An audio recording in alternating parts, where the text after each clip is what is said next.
মা আমি বিদেশে যাবো, দেশে থেকে আমি কোনো চাকরি বাকরি করতে পারবো না, বিদেশে যাই আমি মেলা টাকা ইনকাম করবো।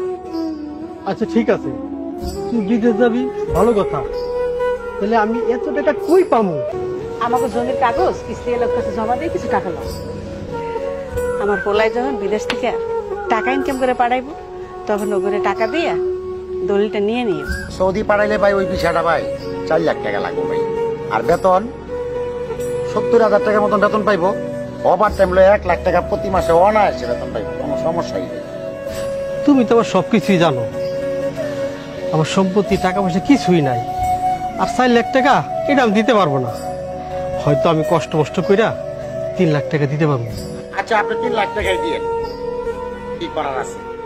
দালাল তো আমার সময় দিতে 1 মাসের, এই 1 মাসের ভিতরে টাকা দিতে হইব, আর 20 দিন তো হয়ে গেল।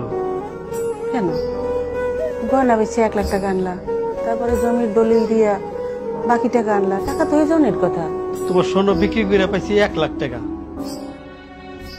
আর জমির বন্ধক দিয়ে পাইছি 1.5 লাখ টাকা, কিন্তু দালাল তো 3 লাখ টাকা বলছে, তা আরো তো 50,000 টাকা লাগে, তো আমি এই টাকা পাবো কই? এক কাম করো, আমাকে গরুটা বিক্রি করে দাও, ওইটা বিক্রি করলে 50,000 টাকা হয়ে যাবে। 3 লাখ টাকা এই টাকাটির ভিতরে 3 লাখ টাকা আছে, বউর গয়নাগাটি বিক্রি কইরা আর কিছু জমি বন্ধক দিয়া আর ঘরের গরু ছিল ওই গরুটা মতো বিক্রি কইরা 3 লাখ টাকা অনেক কষ্ট করে জোগাইছি। গুনে বাজান রে, তোর লেগে দোয়া করুম না করুম লেগে, তুই আমার একমাত্র বলা, একদিন আমি তোর ছাড়া কোথাও থাকি না।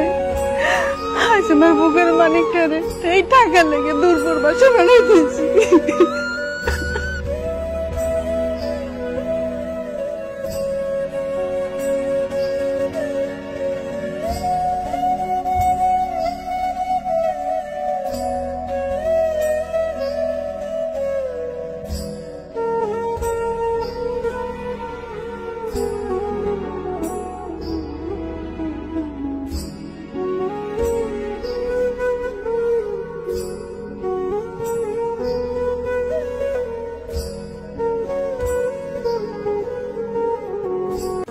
কিন্তু ভাই আপনিও তো দেখি 2 মাস ধরে আইছেন, কিন্তু আপনি তো কোনো কাজ কাম করতে দেখি না, কারণটা কি ভাই? ভাই আমাগো গ্রামের এক দালালের খপ্পরে পইরা আমার জীবনটাই শেষ। দালালে কইলো বিদেশে যাওয়ার পর পরে আমার কাজ হইব, বিদেশে আয়া দেখে কোনো কাম কাজ কিচ্ছু নাই।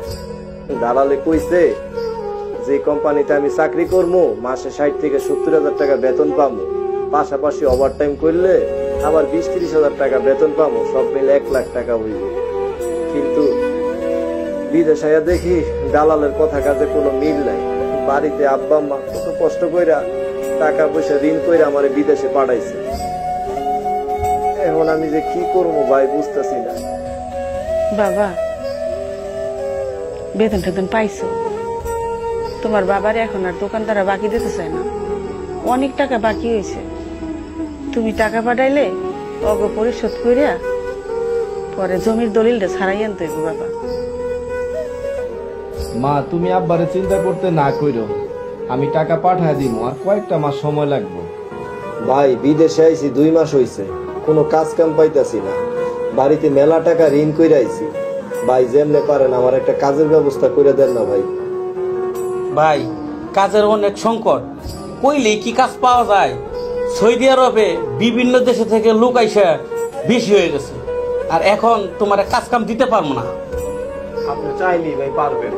ভাই একটা কাজ ব্যবস্থা করে দিতে পারবো, কিন্তু শর্ত আছে। শর্ত হইল যে কাজটা ভাগ করে দিব আপনার 1 মাসের বেতনের 50% তাকে দিয়ে দিতে হবে, কিন্তু ভাইবেন না যে আমি খাবো, কিন্তু যে দিবে ওনাকে দিতে হবে।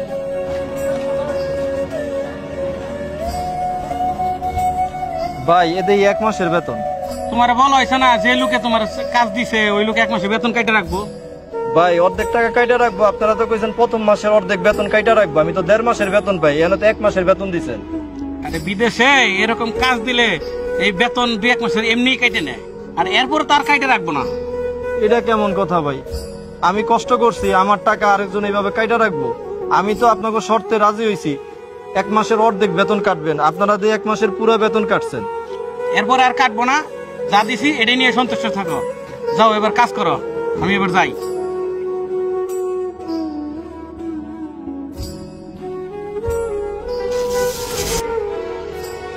কে কই আছেন এদিকে আসেন, রনি ভাই কারেন্ট শর্ট খাইছে।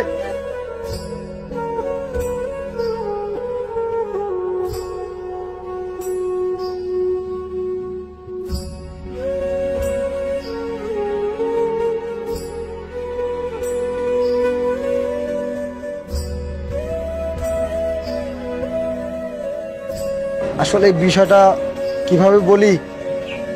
কেন কি হয়েছে আমার বাজারে? রনি ভাই আর এই পৃথিবীতে নাই। কি? রনি ভাই মারা গেছে কারেন্টের শর্ট খেয়ে। রনি মারা গেছে?